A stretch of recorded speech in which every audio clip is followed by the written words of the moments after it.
Hello friends, आप सभी का मैं एक बार फिर से अपने YouTube channel home science classes with Mohini ma'am में स्वागत करती हूँ। आज फिर से हम 125 की सीरीज़ लेकर हाजिर हुए हैं और यहाँ पर पूरी की पूरी मैं यही कोशिश करूँगी कि समय भी इससे ज़्यादा ना लगे, 125 मिनट से ज़्यादा समय ना लगे, क्योंकि 1 मिनट में एक क्वेश्चन, मतलब मान के चलो भाई इतना समय तो आपको देना ही पड़ेगा, ठीक है। और कोई भी आप देखते हो इतने सारे चैनल आपको प्रैक्टिस कराते हैं, आप देख लीजिएगा 125 की सीरीज़ जो होती है सभी की 2 घंटे से ऊपर जाती है, ठीक है। तो कम से कम समय मैं यहाँ पर यूज़ करूँगी और सभी लोग बताइएगा कि कितने प्रश्न आपके यहाँ पर सही गए। प्रश्न पर हम आ जाते हैं और सभी से एक बार मेरा निवेदन रहेगा कि वीडियो को अपने मित्रों को शेयर कर दें एंड आप अगर नए आए हो तो चैनल को सब्सक्राइब कर दीजिएगा और लाइक अवश्य करिएगा। तो फर्स्ट क्वेश्चन है, बहुत जल्दी हम करने की कोशिश करते हैं। क्वेश्चन 1 है, मानव मुख में लार ग्रंथियों की संख्या होती है 1 जोड़ी, 2 जोड़ी, 3 जोड़ी या फिर 4 जोड़ी। तो मानव मुख में कितनी 3 जोड़ी जो होती है लार ग्रंथियाँ होती हैं। कौन कौन सी होती है? एक होती है सबलिंगुअल ग्लैंड, ओके, सबलिंगुअल होती है। एक होती है सब मैंडिबुलर, ओके, मैंडिबुलर। और लास्ट होती है आपकी पैरोटिड, जिसको हम मुख्य लार ग्रंथि के नाम से भी जानते हैं, ठीक है। तो ये 3 ग्रंथियां होती हैं, टोटल ये 3 होती हैं, जोड़े में पूछी जाए तो ये 6 होती हैं, ठीक है। क्योंकि ये दोनों, ये भी डबल होती है, ये भी डबल होती है, ये भी डबल ये भी डबल होती है, ठीक है। तो याद रखिएगा। बढ़ते हैं आगे। क्वेश्चन नंबर 2, किस पौष्टिक तत्व की कमी के कारण 3D नामक बीमारी हो जाती है? 3D जिसको हम मतलब अभी अब एक्सप्लेन करेंगे। थायमीन, राइबोफ्लेविन, लौह तत्व या फिर नियासिन। तो इनमें से कौन सा ऐसा तत्व है जिससे 3D, जिसको हम 3D के नाम से जानते हैं, जैसे कि डायरिया, ओके, एक डी से क्या हो जाता है? डायरिया। दूसरे से डिमेंशिया, ठीक है, डायरिया, डिमेंशिया और डर्मेटाइटिस, ठीक है, डर्मेटाइटिस, ओके। और अगर 4D कहा जाए तो क्या हो जाता है? एक डेथ को और जोड़ दिया जाता है। तो ये आपके 3 तरीके की समस्याएं होती हैं इससे, और मेनली होता है ये डी ऑप्शन सही होगा, नियासिन या निकोटिनामाइड भी हम इसको कहते हैं। किसका ये रासायनिक नाम है? B3 का रासायनिक नाम है, ध्यान रखिएगा। राइबोफ्लेविन B2 का रासायनिक नाम है, ओके। थायमिन B1 का रासायनिक नाम है, याद रखिएगा। बढ़ते हैं आगे।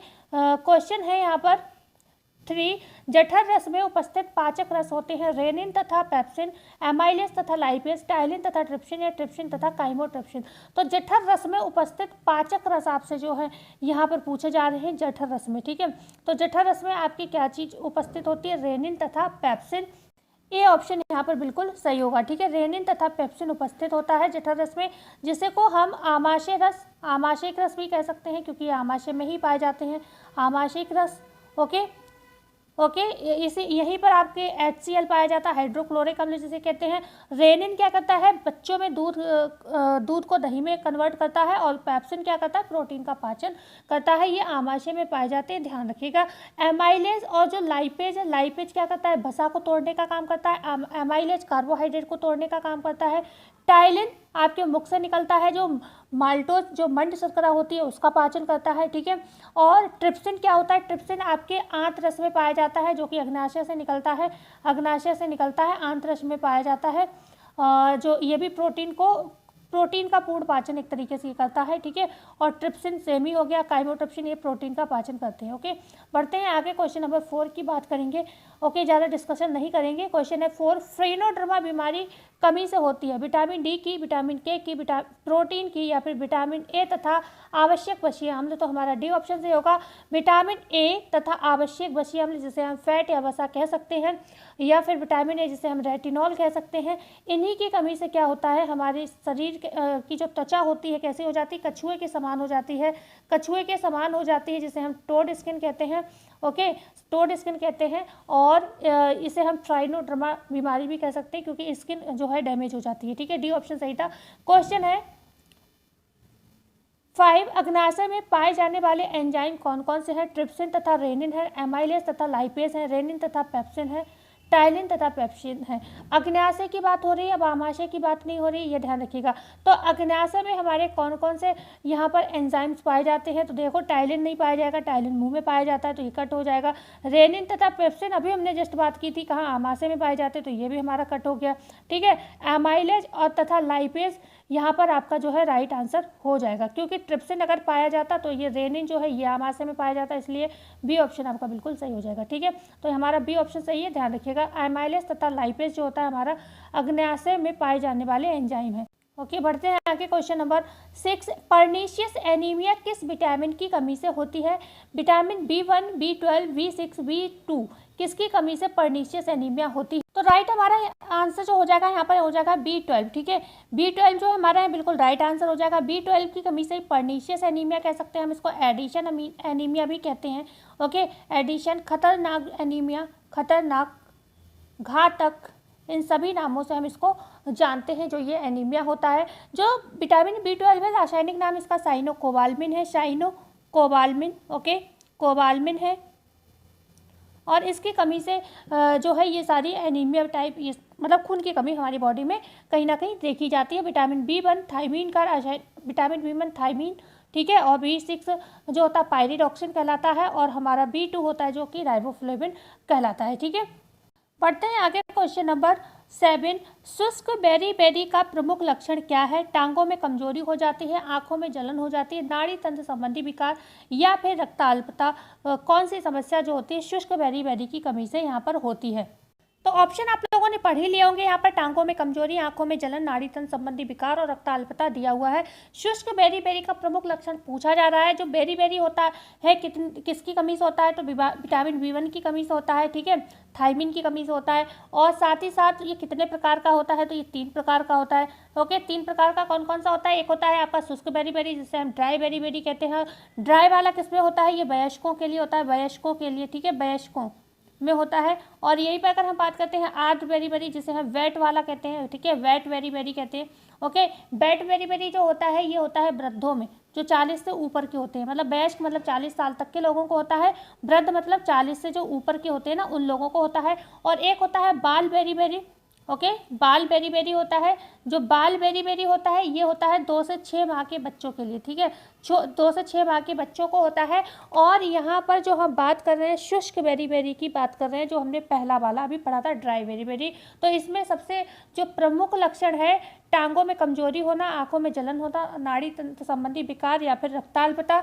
यहाँ से ऑप्शन आपका बिल्कुल सही हो जाएगा, नाड़ी तंत्र संबंधी विकार। ठीक है, सी ऑप्शन आपका बिल्कुल सही हो जाएगा, नाड़ी तंत्र संबंधी विकार जो है आपका राइट आंसर यहाँ पर हो जाएगा। और अगर हम बात करते हैं, आपने सुना होगा मांसपेशियों में क्या होता है? सुई की जैसे चुभन होती है, जिसे हम कहते हैं पेरीफेरल न्यूराइटिस। पेरीफेरल न्यूराइटिस कहते हैं जिसको, पेरीफेरल न्यूराइटिस। ओके, न्यूराइटिस तो ये वयस्कों में देखने को मिलता है। ओके, इसी की कमी से। बात करते हैं आगे। क्वेश्चन नंबर 8 है, विटामिन ए का रासायनिक नाम क्या है? टोकोफेरॉल, थायमीन, रेटिनॉल या एस्कॉर्बिक एसिड। तो विटामिन ए का रासायनिक नाम क्या है? रेटिनॉल है। सी ऑप्शन आपका यहाँ पर बिल्कुल सही हो जाएगा।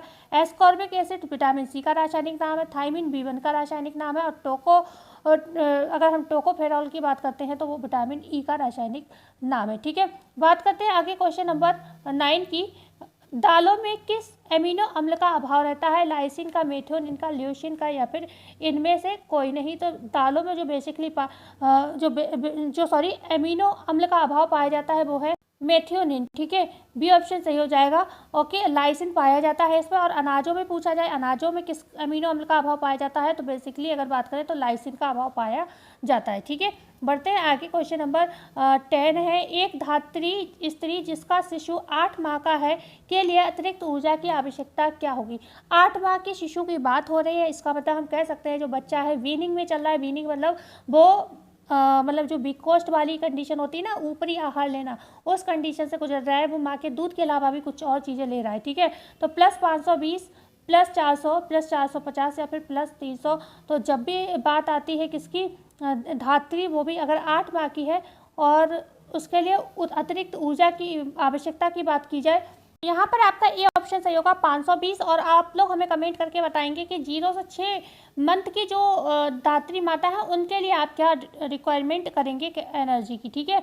अतिरिक्त ऊर्जा की। ठीक है, मंथ। ओके, 0 से 6 मंथ की जो बच्चे को फीड करा रही है, ये ऑप्शन यहाँ सही था। क्वेश्चन है 11, पोषण की स्थिति का वर्गीकरण किया जाता है इस रूप में: अच्छी और बुरी, कुपोषित और अतिपोषित, अपर्याप्त और पर्याप्त, या अनुकूलतम और अल्पतम। तो जब भी हम पोषण की स्थिति का वर्गीकरण करते हैं तो वो हम करते हैं अनुकूलतम और अल्पतम के रूप में। ठीक है, क्वेश्चन है यहाँ पर 12, पोषण डैश एक प्रक्रिया है जिसके द्वारा शरीर के सभी भाग आवश्यक पदार्थ प्राप्त करते हैं। बी ऑप्शन है एक प्रक्रिया है जिसके द्वारा शरीर पदार्थों का उपयोग समृद्धि और नवीकरण के लिए करता है। सी है एक प्रक्रिया है जहां पदार्थ उनके कार्यों और समृद्धि के लिए प्राप्त किए जाते हैं और उपयोग किए जाते हैं। या फिर डी है एक प्रक्रिया है जिसमें शरीर के सभी भाग सभी जैव कार्य के लिए पदार्थ प्राप्त करता है और उनका उपयोग करता है। सभी ऑप्शन को एक बार अच्छे से पढ़ लीजिएगा, थोड़ा सा मतलब थोड़े थोड़े उसका अंतर है, बकाया लगभग सभी ऑप्शन देखने में सही लग रहे हैं। ठीक है, लेकिन यहाँ पर जो आपको सबसे अच्छा दिख रहा है वो सबसे बड़ा वाला है, लास्ट वाला। एक प्रक्रिया है जिसमें शरीर के सभी भाग सभी जैव कार्य के लिए पदार्थ प्राप्त करता है और उनका उपयोग करता है। डी ऑप्शन बिल्कुल सही होगा।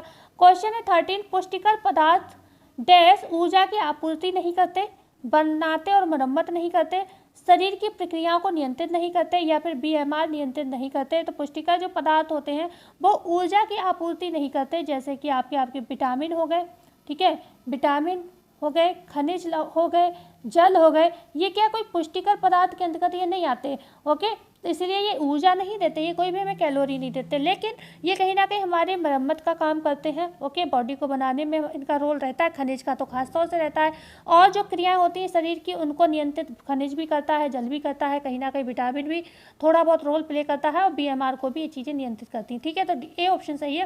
क्वेश्चन है यहाँ पर 14, खाद्य ऊर्जा की क्रांतिक क्रिटिकल इकाई दिखाई जाती है ऐसे। ए ऑप्शन है 1:2 इंटू BMR, बी ऑप्शन है 1:4 इंटू BMR, सी ऑप्शन है 1:2 इंटू BMR, और लास्ट है 1:4 से बी ऑप्शन है इंटू BMR। तो चाहे बी को कर लो चाहे डी को कर लो, ये दोनों ही सही है। ठीक है, 1:4 इंटू BMR जो होता है खाद्य ऊर्जा की क्रांतिक क्रिटिकल इकाई को इसी तरीके से मेजर किया जाता है। ठीक है, बढ़ते हैं आगे। क्वेश्चन नंबर 15, संदर्भ व्यक्ति की आयु वर्ष होती है 20 से 50 वर्ष, 20 से 39 वर्ष, 20 से 55 वर्ष, या फिर 25 से 50 वर्ष। तो यहाँ पर 20 से 39 वर्ष होती है। ये RDA के हिसाब से संदर्भित आयु है, जो कि RDA बनाया गया है, तो इसी बेस पर बनाया गया है। ठीक है, बी ऑप्शन सही हो जाएगा। बढ़ते हैं आगे। क्वेश्चन नंबर है 16, ऊन ही एकमात्र रेशा है जिसमें होता है कार्बन, सल्फर, हाइड्रोजन या फिर ऑक्सीजन। अभी बहुत नए नए प्रश्न आएंगे, आप बने रहिए। ये कुछ नॉर्मल बेसिक प्रश्न थे, लेकिन ज़्यादा बेसिक भी नहीं थे, मतलब सही थे।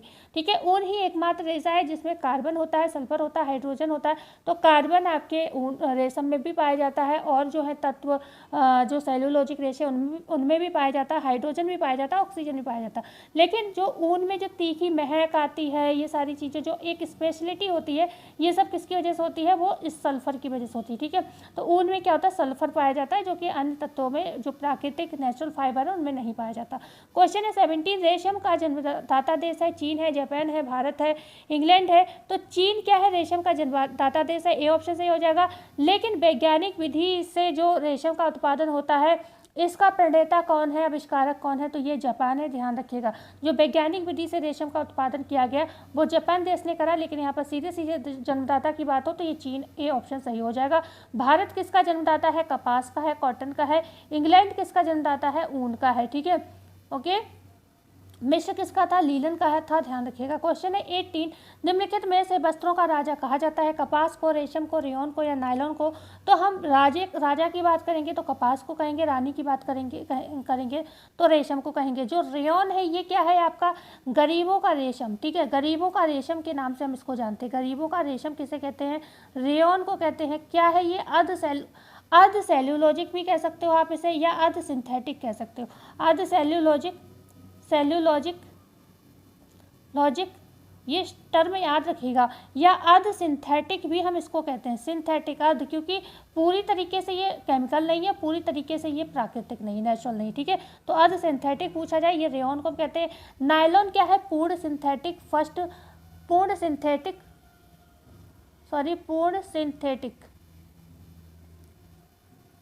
केमिकल फाइबर है, ठीक है, रासायनिक फाइबर है, केमिकल फाइबर है, ध्यान रखिएगा। पूर्ण सिंथेटिक व प्रथम भी है, ये पूर्ण सिंथेटिक प्रथम रासायनिक फाइबर है नायलॉन। बात करते हैं क्वेश्चन नंबर 19 की।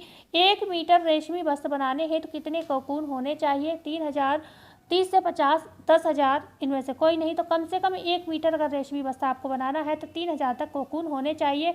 अब हम जल्दी ही कोशिश करेंगे, नहीं तो हमारी क्लास लंबी हो जाएगी। क्वेश्चन है 20। भिन्न भिन्न कोकून से प्राप्त कई जोड़कर बनाया गया रेशम कहलाता है, ठीक है। भिन्न भिन्न तरीके के कोकून को आपने प्राप्त किया और उनसे जोड़कर आपने रेशम बनाया, तो उसे हम क्या कहेंगे? कटा हुआ कहेंगे, लपेटा हुआ कहेंगे, दोनों कहेंगे, या फिर इनमें से कोई नहीं कहेंगे।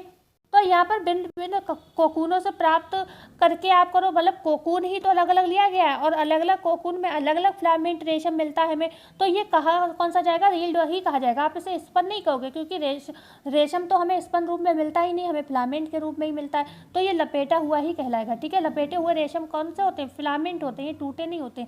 जो खराब रेशम होता है वो होता है टूटा हुआ, जैसे कभी कभी कोकून तोड़कर निकल जाता है ना, कीड़ा जो है कोकून को तोड़कर निकल जाता है। तो यहाँ पर कीड़े के तोड़ने की भी बात नहीं हुई है, यहाँ पर सीधे कोकून, क्योंकि कोकून से ही तो हमें रेशम प्राप्त होता है, तो सीधे कोकून से प्राप्त किया गया है। भले ही उन्हें अलग अलग हमने धागों को जोड़ दिया है और रील में लपेट लिया है, तो ये रील्ड हो जाएगा, लपेटा हुआ रेशम, ठीक है। बी ऑप्शन सही है।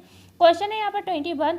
थ्रोइंग प्रक्रिया लपेटे हुए रेशम को रेशम के धागों में परिवर्तित करने के लिए बटाई की प्रक्रिया है, गोंद हटाने की प्रक्रिया है, फिलामेंट को जोड़ने की प्रक्रिया है, या इनमें से कोई नहीं है। तो थ्रोइंग का मतलब होता है लपेटे हुए रेशम के धागों में परिवर्तित करने के लिए बटाई की प्रक्रिया। ए ऑप्शन यहाँ पर सही हो जाएगा। बात करते हैं क्वेश्चन नंबर 22। रेशम तंतु की लंबाई होती है सर्वाधिक, सबसे कम, अनिश्चित, या कुछ नहीं कह सकते। तो लगभग कितनी होती है? मतलब हम ये कह सकते हैं सर्वाधिक, हम ये नहीं कह सकते सबसे कम है, क्योंकि कम तो होती नहीं। अनिश्चित नहीं, हम ये भी नहीं कह सकते, क्योंकि 300 से 1200 मीटर, ठीक है, या फिर 4000 मीटर भी कहीं कहीं दिया है, ठीक है।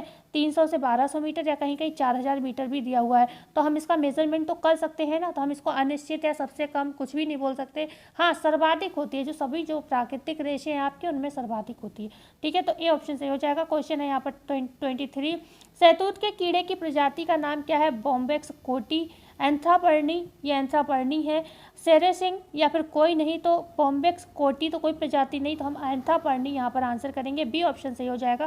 क्वेश्चन है यहाँ पर 24। रेशम का कीड़ा पलता है शहतूत की पत्तियों पर, नीम की पत्तियों पर, घरों में या प्रयोगशाला में।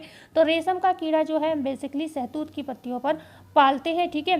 और बात करते हैं क्वेश्चन नंबर 25 की। अंडे से कीड़ा बनने तक की 4 अवस्थाओं को उचित क्रम दीजिए। अंडा, प्यूपा, लार्वा कीड़ा, अंडा, लार्वा, प्यूपा कीड़ा, प्यूपा, लार्वा, अंडा कीड़ा, प्यूपा, अंडा, लार्वा कीड़ा, ठीक है। तो सबसे पहले क्या आता है? अंडा, फिर आता है लार्वा, फिर आता है प्यूपा, एंड देन कीड़ा आता है, ठीक है। तो बी ऑप्शन सही था। क्वेश्चन है यहाँ पर 26।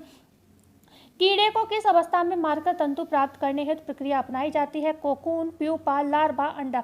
तो कीड़े को किस अवस्था में मारकर हम क्या करते हैं? तंतु प्राप्त कर लेते हैं, ठीक है। तो इसको हम कहते हैं कोकून की अवस्था में ही हम ऐसा करते हैं। बस हम कोकून को तोड़ने नहीं देते हैं। अगर इस कोकून को तोड़कर कीड़ा बाहर निकल गया तो वो रेशम खराब हो जाएगा, ठीक है। तो कोकून की अवस्था में ही करते हैं। ए ऑप्शन सही हो जाएगा। क्वेश्चन है 27। ओक या बबूल के वृक्ष पर पलने वाले कीड़ों से प्राप्त रेशम प्राप्त होता है टसर, अरंडी, मूंगा या उत्पादित रेशम। तो ओक या बबूल के वृक्ष पर जो पलने वाले कीड़ों से हमें रेशम मिलता है उसे हम कहते हैं टसर रेशम। ए ऑप्शन सही हो जाएगा, ठीक है। और टसर की बात हो, अरंडी की बात हो या मूंगा की हो, तो ये सभी क्या है? ये सभी कैसे हो जाएंगे? स्वनिर्मित रेशम के उदाहरण है।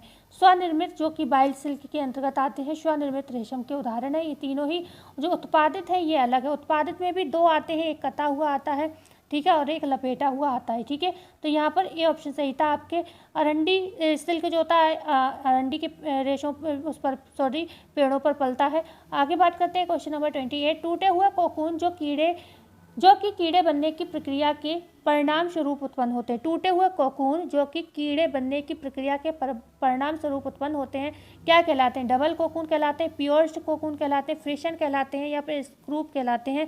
तो हम इसको कहते हैं पियर्स्ड कोकून। बी ऑप्शन सही हो जाएगा, ठीक है। पियर्स्ड कोकून क्या है? इसका मतलब ही क्या होता है? टूटे हुए कोकून से होता है। तो पियर्स्ड कोकून पूछेगा किस तरीके के कोकून होते हैं? जो कीड़े तोड़कर निकल जाते हैं उसे कहते हैं। क्वेश्चन है यहाँ पर 29। रेशम की जंगली कीड़े का वानस्पतिक नाम क्या है? बॉम्बेक्स मोराई है, एंथीरिया माइलिट्टा है, एंथीरिया रॉयली है, या इनमें से कोई नहीं। तो जंगली रेशम की जंगली जो कीड़े होते हैं ना, जंगली जो रेशम होता है या जंगली जो कीड़े होते हैं, उनका वानस्पतिक नाम क्या है? एंथीरिया माइलिट्टा है। बी ऑप्शन सही हो जाएगा। बात करते हैं क्वेश्चन नंबर 30। स्टॉबिंग की प्रक्रिया किस चरण में होती है? अंडे के चरण में होती है, लार्वा के चरण में होती है, प्यूपा के चरण में होती है, या फिर मोथ के चरण में होती है? तो ये होती है प्यूपा के चरण में स्टॉबिंग की प्रक्रिया, क्योंकि प्यूपा क्या होता है, एक तरीके का ये कीड़ा बन चुका होता है कोकून के अंदर, ठीक है। और हम यहीं पर क्या करते हैं, रोकने की का प्रोसेस करते हैं, क्योंकि अगर ये कीड़ा जो है, यहीं पर कीड़ों को मार देते हैं। अगर ये कीड़ा जो होता है कोकून तोड़कर बाहर निकल गया ना, तो रेशम हमारा खराब हो जाएगा, ठीक है ना, खराब हो जाएगा। क्योंकि जो कीड़े होते हैं ना, वो कहीं ना कहीं छार निकालते हैं। छार जो होता है रेशम के लिए नुकसानदायक होता है, ऊन के लिए भी नुकसानदायक होता है। तो ये जो छार है ना, इसकी वजह से कोकून टूट जाएगा, कीड़ा बाहर निकल जाएगा, ओके। और यहाँ पर प्यूपा की स्टेज में ही हम इस प्रक्रिया को रोक देते हैं, जिसे हम स्टॉबिंग कहते हैं, ठीक है। बढ़ते हैं आगे, क्वेश्चन नंबर 31। रेशम के कीड़े का अन्य नाम क्या है? मलबरी बॉम्ब है, सिल्क बॉम्ब है, लार्वा है, या फिर प्यूपा है? तो रेशम के कीड़े का अन्य नाम है सिल्क बॉम्ब। बी ऑप्शन बिल्कुल सही हो जाएगा, ठीक है। सिल्क बॉम्ब कहें या फिर हम मलबरी बॉम्ब कहें, तो बात एक ही है। बात करते हैं क्वेश्चन नंबर 32। गुजरात का पटोलू वस्त्र निम्न में से किस राजा के समय से भारत में प्रसिद्ध रहा? राजा राम मोहन राय, राजा हर्ष, राजा हरिश्चंद्र, या फिर राजा राम के समय में? तो जो गुजरात का जो पटोलू, जो कि विशेष रूप में किससे बनाया जाता है? रेशमी धागों से बनाया जाता था। विवाहितों के लिए काफ़ी अच्छा वस्त्र माना जाता है, शुभ वस्त्र माना जाता था। ये राजा हर्ष के समय से बनाया जाता है, ठीक है। बी ऑप्शन सही हो जाएगा। क्वेश्चन है यहाँ पर 33। सी लिंगची ने सर्वप्रथम प्राप्त रेशम के धागे से राजा को क्या बनाकर भेंट किया? पटोलू, पीताम्बर, चोगा, या फिर स्कॉर्प? तो जब सी लिंगची ने सर्वप्रथम रेशम को देखा और उन्होंने उसको पेड़ से उतारा और क्या करा? चोगा बनाकर राजा को गिफ्ट किया। कहीं कहीं पर स्कार्फ मिलता है, कहीं कहीं पर टाई मिलता है। तो स्कार्फ तो क्या ही राजा साहब पहनेंगे, टाई वगैरह या फिर चोगा उसी को कहते हो शायद, ठीक है। क्वेश्चन है 34। शुद्ध रेशम से बुना वस्त्र पीताम्बर प्रायः किस रंग का होता है? सूर्यमुखी, हल्का गुलाबी, ए और बी दोनों, या फिर केवल ए? शुद्ध रेशम से बुना हुआ जो पीताम्बर वस्त्र होता है वो सूर्यमुखी रंग का या फिर हल्के गुलाबी रंग का होता है। सी ऑप्शन सही है। क्वेश्चन है 35। रेशम उद्योग का, एक बार सभी लोग वीडियो को शेयर कर दें, और मैं उम्मीद करती हूँ सभी लोग वीडियो को लाइक भी करेंगे, और नए आए तो चैनल को जरूर सब्सक्राइब करिएगा। कोशिश रहेगी मैं एक दिन छोड़कर आपको 25 की सीरीज़ कराऊं, क्योंकि क्वेश्चन मैं खुद बनाती हूं, और अगर बाय चांस कोई प्रॉब्लम होती है तो 2 दिन का समय ले सकती हूँ। नहीं तो एक दिन आपकी 50 की सीरीज होती है, दूसरे दिन आपकी 125 की सीरीज यहाँ पर चलती है। तो एक बार सभी बच्चों को, सभी दोस्तों को, मित्रों को जरूर शेयर कर देंगे, ठीक है। सभी को फ़ायदा होना चाहिए। क्वेश्चन है 35। रेशम उद्योग का सबसे बड़ा संरक्षक है? अबुल अब्बास अहमद, मोहम्मद तुगलक, ए और बी दोनों, या फिर केवल बी? तो रेशम उद्योग का अगर सबसे बड़ा संरक्षक की बात हो तो मोहम्मद तुगलक था, ध्यान रखिएगा। बात करते हैं, अच्छा मोहम्मद तुगलक है, लेकिन यहाँ पर डी ऑप्शन पे बी दिया है ना, तो इसको राइट आंसर करेंगे, ठीक है। बात करते हैं क्वेश्चन नंबर 36। मूल्यों की एक विशेषता नहीं है? अच्छा, ये जो थे यहाँ पर अब्बुल अब्बास अहमद, ये कौन थे? इन्हीं अब्बुल अब्बास अहमद ने ही अपनी पुस्तक में मोहम्मद तुगलक ने जो भी संरक्षण उद्योग धंधों को प्रदान किया रेशम आदि को, इसके विषय में इन्होंने लिखा है, ठीक है। तो लिखा है मतलब इसके विषय में राजा की तारीफ की है कि इन्होंने क्या क्या मतलब अच्छे काम किए, ठीक है। तो यहाँ पर बी ऑप्शन सही था। क्वेश्चन है यहाँ पर 36। मूल्यों की एक विशेषता नहीं है? मूल्य क्या स्पष्ट होते हैं, आत्मगत होते हैं, अस्पष्ट होते हैं, या फिर अनिश्चित होते हैं? तो यहाँ पर अगर हम बात करें कि मूल्यों की विशेषता इनमें से नहीं है, तो मूल्यों की विशेषता ए ऑप्शन सही होगा, क्योंकि मूल्य आपके आत्मगत भी होते हैं, स्पष्ट अस्पष्ट होते हैं, अनिश्चित होते हैं, पर ये स्पष्ट नहीं होते। हम आपको स्पेशली नहीं बता सकते कि हमारी वैल्यूज़ क्या हैं। तो ए ऑप्शन यहाँ पर जो है ये विशेषता नहीं है, ठीक है। बढ़ते हैं क्वेश्चन नंबर 37 की। अच्छा, मूल्य था क्या? अगर हम बात करें मूल्य क्या थे, तो मूल्य और लक्ष्य और स्तर ये क्या होते हैं? हमारे उत्प्रेरक तत्व होते हैं, ठीक है। क्वेश्चन है 37। निर्णयकर्ता ये निर्देशित करने वाली शक्तियों से बिल्कुल अनजान होता है? मूल्यों से, लक्ष्यों से, स्तर से, या निम्न में से सभी? निर्णयकर्ता जब भी निर्णय लेता है तो उसके अंदर 3 शक्तियाँ जो है रहती हैं। एक होता है मूल, दूसरा उसका होता है लक्ष्य, तीसरा होता है उसका स्तर, ठीक है। ये तीनों शक्तियाँ हम लोगों के अंतर्निहित होती हैं, लेकिन हम उनसे अनजान रहते हैं। हमारा लक्ष्य होता है, हमारा लक्ष्य क्या है? जैसे अभी मैं बात करूँ, अगर मैं स्पेशली आपको बताने बैठ जाऊँ तो हम लोगों के बहुत सारे लक्ष्य होते हैं कि हम काबिल बन जाएँ। फिर हम अपने क्यों काबिल बन रहे हैं? तो हमारे बच्चों का हमें भविष्य सुधारना है, या फिर हमें मतलब बहुत सारी चीज़ें आगे करनी है, बच्चों की शादी अच्छे से करनी है, सारी चीज़ें। तो क्या हर चीज़ को हम हमेशा दिमाग में लेकर चलते हैं, ठीक है, या हमेशा हम सबको बताते हैं? नहीं। क्यों? क्योंकि हम इन शक्तियों से हमेशा जो होते हैं जाने पहचाने नहीं रहते, ये अनजान होती हैं हमारे अंदर, ठीक है। तो मूल्य तो बेसिकली हम सभी जानते हैं, हम इनको एक्सप्लेन नहीं कर पाते हैं, ठीक है। स्तर का भी बाद में पता चलता है, लक्ष्यों के बाद ही स्तर बनते हैं जाके, लेकिन फिर भी लक्ष्य भी हमें हर समय क्लियर नहीं होते हैं, ठीक है। तो यहाँ पर स्पष्ट होते हैं लक्ष्य, हम ये नहीं कह सकते, लेकिन इस समय इस क्वेश्चन के हिसाब से आंसर आप क्या करोगे, डी ऑप्शन, ठीक है। इस तरीके का अगर प्रश्न बने तो आप डी आंसर ही करोगे, क्योंकि ये शक्तियाँ ऐसी शक्तियाँ होती सबके अंदर है, अंतर नहीं है हमारे, लेकिन हम इनसे बिल्कुल अनजान से होते हैं। ओके, क्वेश्चन है यहाँ पर 38। आप लोगों को न्यू क्वेश्चन चाहिए थे तो ये सारे न्यू क्वेश्चन है। अब कुछ क्वेश्चन थे बकाया, सब न्यू क्वेश्चन है। क्वेश्चन है 38, यह अधिक स्थूल एवं व्यावहारिक होता है तथा तुलना का आधार होता है। लक्ष्य है, स्तर है, मूल्यांकन है या फिर मूल्य। तो यहाँ पर अधिक स्थूल और व्यावहारिक क्या होता है, और तुलना का आधार भी हो तो इसे हम स्तर कहते हैं। स्तर का हम तुलना कर सकते हैं, हम कहते हैं कोई भी व्यक्ति हमारे समाज में उसके मतलब है अच्छी कंडीशन है उसकी, तो हम कहते हैं देखा वो उसका स्टैंडर्ड देखा, तो क्या है लक्ष्य एक तरीके से उसका स्तर है, सॉरी क्या है उसका स्तर है, तो हम इसकी तुलना कर सकते हैं कि उसका स्तर ऐसा है, इसका स्तर ऐसा है, ठीक है। तो बी ऑप्शन सही था यहाँ पर। क्वेश्चन है 39, समस्त मूल्य मानवीय होते हैं, व्यक्ति ही उनका सृजन, मूल्यांकन एवं उपभोग करता है, ये कथन किसका है, फ्लेवेलिंग का है, निकोलेवोंडोस्की का है, ग्रॉस एवं केंडल का है या फिर कलकुअन का है। तो समस्त मूल्य मानवीय होते हैं और व्यक्ति ही उनका सृजन, मूल्यांकन एवं उपभोग करता होता है, ये कथन फ्लेवेलिंग का है। डेफिनेशन इंपॉर्टेंट लग रही है मुझे, ध्यान रखिएगा। क्वेश्चन है 40, नियंत्रण के कितने चरण होते हैं, 2 होते हैं, 3 होते हैं, 4 या 5 होते हैं। तो नियंत्रण के जो चरण होते हैं वो बेसिकली 3 चरण होते हैं। कौन कौन से होते हैं आगे हम बात करेंगे। क्वेश्चन है यहाँ पर 41, नियंत्रण का दूसरा महत्वपूर्ण कदम क्या है, जांच करना, क्रियान्वयन और शक्ति प्रदान करना, समायोजित करना या फिर उपर्युक्त सभी। तो नियंत्रण का जब भी दूसरा चरण पूछा जाए क्या है, तो जांच करना होता है नियंत्रण का दूसरा चरण। पहला चरण क्या है, तो क्रियान्वयन को शक्ति प्रदान करना, दूसरा था जांच करना, तीसरा होता है समायोजित करना। तो ये 3 चरण होते हैं, ठीक है। अगर ये पूछा जाता है कि यहाँ पर नियंत्रण के प्रमुख चरण कौन से हैं, तो आप कहते हैं उपर्युक्त तो सभी, ये तीनों ही होते हैं, लेकिन दूसरा पूछा गया है तो राइट आंसर हमारा ए ऑप्शन हो जाएगा, ठीक है। ये नियंत्रण के चरण होते हैं। क्वेश्चन है यहाँ पर 42, जांच करने के मुख्य सिद्धांत इनमें से नहीं है, क्या मार्गदर्शन नहीं है, निर्देशन नहीं है, समायोजन नहीं है या फिर इनमें से सभी। तो अभी हमने क्या पढ़ाया था आपको, अभी हमने कहा जो ये नियंत्रण होते हैं ये 3 होते हैं, जाँच करना, क्रियान्वयन को शक्ति प्रदान करना और फिर समायोजित करना। तो समायोजन तो क्या है, समायोजन तो ये नियंत्रण का एक टाइप है, ठीक है, एक कदम है नियंत्रण का, तो यहाँ पर यही ऑप्शन में नहीं है, ठीक है। ये सी ऑप्शन मतलब हमारा सही हो जाएगा। बकाया जांच, क्योंकि जांच क्या है, जांच दूसरा चरण है इसका, देखिए नियंत्रण का जांच क्या है, दूसरा चरण है, महत्वपूर्ण कदम है। तो जांच के ही ये 2 तत्व होते हैं, एक मार्गदर्शन करना, दूसरा निर्देशन देना, ठीक है। तो ये दोनों जांच के सिद्धांत है, लेकिन आपका कौन सा नहीं, समायोजन नहीं है। तो सी ऑप्शन यहाँ पर हमारा सही हो जाएगा। ध्यान से देखिएगा, सी ऑप्शन सही होगा क्योंकि नहीं है पूछा गया है, ठीक है। बढ़ते हैं क्वेश्चन नंबर यहाँ पर 43। एक बार वीडियो को सभी लोग लाइक कर देंगे, शेयर कर देंगे। क्वेश्चन है 43, वह निर्णय जो अनिश्चित, अनूठे एवं अद्भुत, बेजोड़ एवं अनोखे प्रकृति के होते कहलाते हैं कार्यक्रमात्मक निर्णय, अकार्यक्रमात्मक निर्णय, व्यक्तिगत निर्णय या फिर आपातकालीन निर्णय। वह निर्णय जो अनिश्चित होते हैं, अनूठे होते हैं, अद्भुत होते हैं, बेजोड़ एवं अनोखे प्रकृति के होते हैं, इन्हें हम कहते हैं अकार्यक्रमात्मक निर्णय कहते हैं।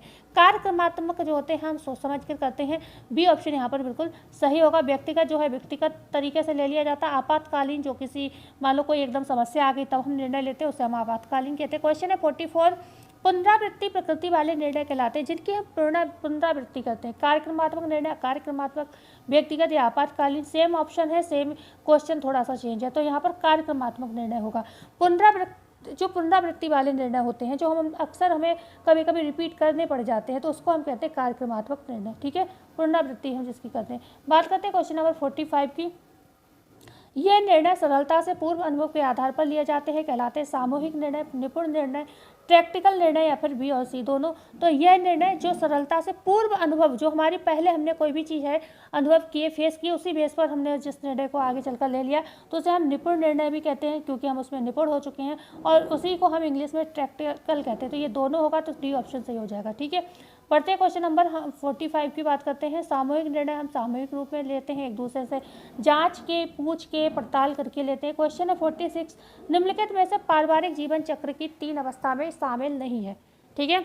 पढ़ लीजिए क्वेश्चन को। प्रारंभिक परिवार, स्थापत्य कला, विस्तृत परिवार या संकुचित परिवार। तो पारिवारिक जीवन चक्र की 3 अवस्थाओं में कौन सा शामिल नहीं है? स्थापत्य कला शामिल नहीं है, क्योंकि ये प्रारंभिक जो परिवार है उसी की उप अवस्था है, ठीक है। और यहाँ पर विस्तृत परिवार हो जाए, संकुचित परिवार हो जाए, प्रारंभिक परिवार हो जाए, ये तीनों ही क्या है? पारिवारिक जीवन चक्र की अवस्थाएं हैं तीनों, ठीक है, क्योंकि 3 ही थी, उसको बाद में बांटा गया। क्वेश्चन है यहाँ पर 47, पारिवारिक जीवन चक्र की 3 अवस्थाओं को संशोधित कर पुनः कितनी अवस्थाओं में बिगलो महोदय ने बांटा? तो सबसे पहले तो ये ध्यान रखो कि संशोधित करके अवस्थाओं में बांटा किसने? बिगलो महोदय ने बांटा, ठीक है। कितनों में बांटा? क्या 5 में बांटा, 3 में बांटा, 8 में बांटा या फिर बांटा या 4 में? तो इन्होंने 8 उप अवस्थाओं में बांट दिया था, ठीक है। बढ़ते हैं आगे। क्वेश्चन नंबर 48, विस्तृत परिवार की मुख्य उप अवस्थाओं में शामिल एक अवस्था नहीं है?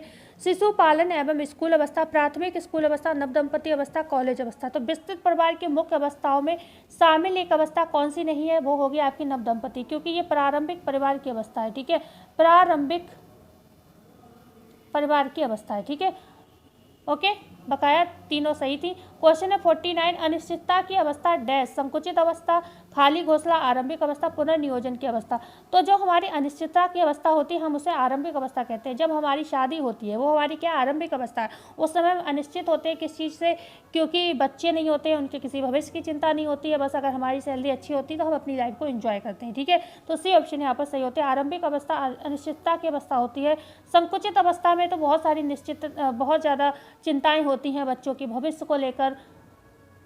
संकुचित अवस्था तो लास्ट की अवस्था होती है जब बच्चे निकल जाते हैं घर से, ठीक है, तब माता पिता रह जाते हैं बुजुर्ग, तो उन्हें अपने बुढ़ापे की चिंता होती है, बहुत सारी चिंताएं होती हैं, ठीक है। खाली घोंसला हो जाता है तब भी उन्हें अकेले रहते हैं, बहुत सारी चिंताएं होती हैं, दवाइयों की चिंता, घर की चिंता, आगे खर्च कैसे चलेंगे उसकी चिंता, बच्चों के भविष्य सही है तो सही है, नहीं सही है तो भी चिंता, ठीक है। पुनर्नियोजन की अवस्था फिर इनको ही इन्हीं लोगों को क्या करना होता है? पुनर्नियोजन करना होता है, क्योंकि बच्चे निकल जाते हैं, अब उनको नए सिरे से अपना जीवन जो है बुढ़े लोग जो होते हैं, बुजुर्ग लोग होते हैं हमारे, वो लोग बिताते हैं, ठीक है। मुंह से निकल गया बुढ़ा, क्षमा चाहती हूँ, बुजुर्ग लोगों को ऐसे नहीं बोलना चाहिए। क्वेश्चन है 50, एक्चुअली जल्दी में बोल रही हूँ, जल्दबाजी कर रही हूँ मैं थोड़ा कि जल्दी क्लास हो जाए। क्वेश्चन है 50, स्त्रियों की सेवानिवृत्ति पुरुषों के मुकाबले डैश आता है? स्त्रियों की सेवानिवृत्ति पुरुषों के मुकाबले डैश आती है? जल्दी आती है, देर से आती है, कभी जल्दी कभी देर से आती है, या फिर उपर्युक्त सभी। तो स्त्रियों की जो सेवानिवृत्ति होती है पुरुषों के मुकाबले क्या होती है? जल्दी आ जाती है, क्योंकि अगर बच्चे जो है कमाने लगते हैं, घर शादी विवाह हो जाता है, घर से निकल जाते हैं, ठीक है, तो स्त्री क्या होती है? फ्री हो जाती है। लेकिन पुरुष अगर जॉब कर रहा है तो उसका रिटायरमेंट तो भैया 65 में ही होना है जाके, है ना। तो ये जो चक्कर है यहाँ पर, हालांकि आजकल तो दोनों ही वर्किंग है, लेकिन ये पहले के हिसाब की रिसर्चेस हैं तो इस वजह से हैं ये। क्वेश्चन है 51, पारिवारिक जीवन चक्र की अवस्था में 1 वर्ष के छोटे बच्चों की देखभाल का अध्ययन समय की दृष्टि से किसके द्वारा किया गया था? ठीक है, तो ये पारिवारिक जीवन चक्र की अवस्था में 1 वर्ष के छोटे बच्चे की देखभाल की जो अध्ययन था, क्या बिगलो ने किया, ब्रेशार्ड ने किया, राउंट्री ने किया, बॉरेन ने किया? तो ये किया था ब्रेशार्ड महोदय ने किया था 1 साल के बच्चे का अध्ययन, और जिसमें इन्होंने रिजल्ट दिया था कि 7 घंटे से यहाँ पर अगर चर्चा करें, बिल्कुल सही बता रही थी मैं, मतलब 6 घंटे का समय जो मैं बता रही थी, तो 5 घंटे से लेकर 41 मिनट तक का समय इन्होंने बताया था कि लगता है प्रतिदिन में, तो सही है, मतलब 6 घंटे तक मान के चल सकते हैं हम। और ये जो अध्ययन इन्होंने किया था, ये अध्ययन जो इन्होंने किया था, ये किया था लगभग समय था आई थिंक 1940, ठीक है, इसी समय इन्होंने ये अध्ययन किया था, ठीक है। बढ़ते हैं आगे, क्वेश्चन नंबर है 52।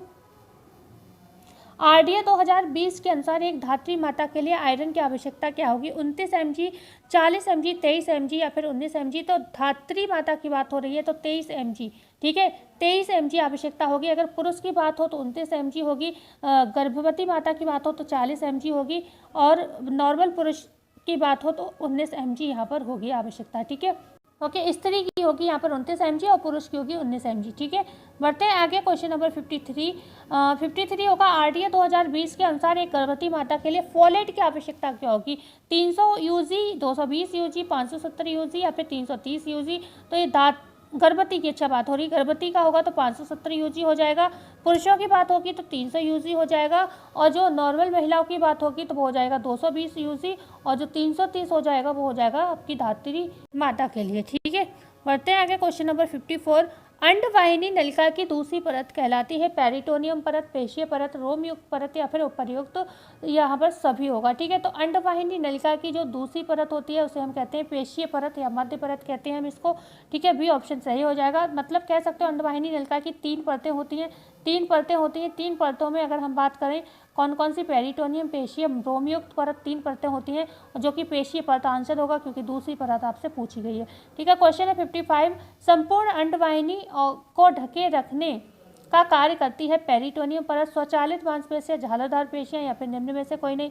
तो जो अंडवाहिनी ढकी हुई होती है तो वो पेरिटोनियम परत के माध्यम से ढकी हुई होती है। ए ऑप्शन सही होगा। क्वेश्चन है यहाँ पर 56, साधारण अवस्था में गर्भाशय की लंबाई होती है 7 से 8 सेमी, 5 सेमी, 2 से 3 सेमी या फिर निम्न में से कोई नहीं। तो यहाँ पर 7 से 8 सेमी जो होती है साधारण अवस्था में गर्भाशय की लंबाई होती है, और ये क्या होती है, चौड़ाई होती है, और ये मोटाई होती है 2 से 3 सेमी।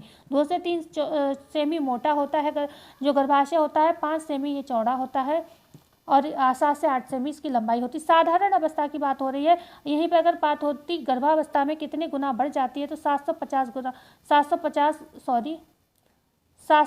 गुना जो है ये खिंचकर बढ़ जाती है, क्योंकि इसमें कुछ इलास्टिक तंतु पाए जाते हैं। ठीक है, जो कि खिंचने की क्षमता रखते हैं। जब प्रेगनेंसी होती है उस समय वो खिंचकर 750 गुना बढ़ जाते हैं। ओके, क्वेश्चन है 57, सामान्य अवस्था में मासिक धर्म प्रारंभ होने की अवधि क्या है, 12 से 14 वर्ष, 13 से 15 वर्ष, 11 से 13 वर्ष या फिर 14 से 15 वर्ष। तो राइट आंसर होगा सी ऑप्शन, 11 से 13 वर्ष जो होती प्यूबर्टी एज या फिर मासिक धर्म प्रारंभ होने की अवस्था कहलाती है। क्वेश्चन है यहाँ पर 58, मासिक धर्म को प्रभावित करने वाले तत्व इनमें से हो सकते हैं मनोवैज्ञानिक, वंशानुक्रम व वातावरण संबंधी कारक या फिर भोजन, जाति और क्रियाशीलता संबंधी कारक, हार्मोन का स्राव हो सकता है या फिर डी उपर्युक्त तो सभी। तो बिल्कुल ये सभी ऑप्शन यहाँ पर सही हो जाएंगे। मासिक धर्म को प्रभावित करने वाले ये सारे तत्व हैं। ठीक है, मतलब मासिक धर्म प्रभावित होने का मतलब है कि समय से अगर लड़की का मासिक धर्म नहीं प्रारंभ होता है तब ये फैक्टर हो सकते हैं जिस वजह से, या फिर बहुत जल्दी प्रारंभ होने लगता है तो भी यही फैक्टर हो सकते हैं। ठीक है, चाहे कम समय में पीरियड आना स्टार्ट हो जाए या ज़्यादा समय में हो, तो ये सारे जो अभी हमने पढ़े जिम्मेदार होंगे। क्वेश्चन है 59, मासिक धर्म के समय जो रक्तस्राव होता है वह गर्भाशय की डैश से आता है, अंड ग्रंथि से, सिलास्मिक झिल्ली से, अंडाणु से या फिर उपर्युक्त सभी से। तो मासिक धर्म के समय जिस रक्तस्राव की हम बात कर रहे हैं वो आता है गर्भाशय की सिलास्मिक झिल्ली से आता है। ठीक है, ये मत समझ अंड ग्रंथि से तो अंडे आते हैं, एग आते हैं, जो ओवम होता है वो आता है। ठीक है, अंडाणु ही अंड ग्रंथि से आता है। लेकिन जो रक्तस्राव होता है, ये रक्तस्राव क्या होता है, क्यों होता है, ये होता है जब पुरुष शुक्राणु और माता का अंडाणु मिलता है, जो बच्चे का निर्माण शुरू होता है, तो ये रक्त ही क्या होता है, पोषण देने का काम करता है। लेकिन जब प्रेगनेंसी नहीं होती तो उस समय क्या होता है, ये रक्त मासिक धर्म के नाम से बाहर निकल जाता है। ठीक है, तो ये सिलेस्मिक झिल्ली होती है, इसका निर्माण होता ही बच्चे के पोषण के लिए है। लेकिन हमेशा तो बच्चा नहीं होता है ना, लोगों की हर महीने बच्चा हो रहा है, तो उस समय क्या होता है, ये मासिक धर्म के माध्यम से अंडे के साथ बाहर निकलने लगता है। ठीक है, अंडा जो है मतलब वेट करता है, अगले पीरियड में निकल जाता है अगर उसे शुक्राणु नहीं मिलता है। क्वेश्चन है 60, पीड़ादायक मासिक धर्म का कारण नहीं है, प्रजनन अंगों का पूर्ण विकास होना, प्रजनन अंगों की बनावट का दोषपूर्ण होना, संतुलन व पौष्टिक भोजन ना लेना, स्त्री का रक्तहीनता रोग से पीड़ित होना। तो पीड़ादायक मासिक धर्म का कारण इनमें से कौन सा नहीं। देखो, स्त्री में रक्त की कमी है, रक्त के मतलब खून की कमी से पीड़ित है तो भी क्या होगा, मासिक धर्म पीड़ादायक होगा, कोई ना कोई दिक्कत होगी। संतुलित और पौष्टिक भोजन नहीं मिल रहा है तो भी मासिक धर्म सही से नहीं आएगा। प्रजनन अंगों की बनावट में अगर कोई कमी है तो भी मासिक धर्म जो है सही समय पर नहीं होगा। लेकिन यहाँ पर क्या है, ये ऑप्शन है प्रजनन अंगों का पूर्ण विकास होना। अगर पूर्ण विकास हो गया तब तो मासिक धर्म में कोई दिक्कत नहीं है।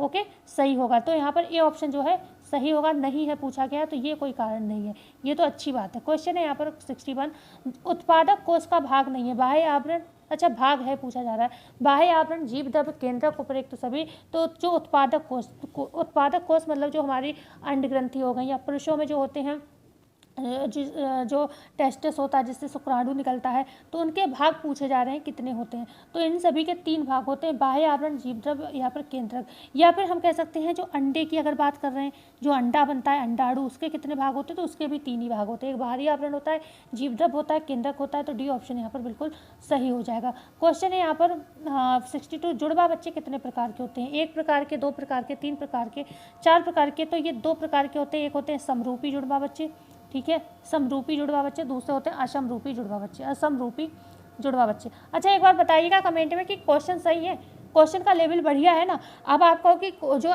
आयोग पेपर बनाएगा ये का उसमें बहुत ज़्यादा डिफिकल्ट ही सारे क्वेश्चन होंगे, तो ऐसा नहीं है, तीनों लेवल होंगे, बहुत ईजी क्वेश्चन भी होंगे, मॉडरेट क्वेश्चन भी होंगे और डिफिकल्ट भी 10-15 क्वेश्चन होंगे। तो ये भी मुझे तो पेपर बिल्कुल वैसा ही लग रहा है, मैंने बनाया है कि कुछ क्वेश्चन आपके लिए डिफिकल्ट भी होंगे, कुछ ईजी भी होंगे और कुछ नॉर्मल भी होंगे, ठीक है। मतलब थोड़ा दिमाग चलाकर आप कर सकते हो। जीन्स पाए जाते हैं डीएनए में, आरएनए में, क्रोमोसोम में या निम्न में से किसी में भी नहीं।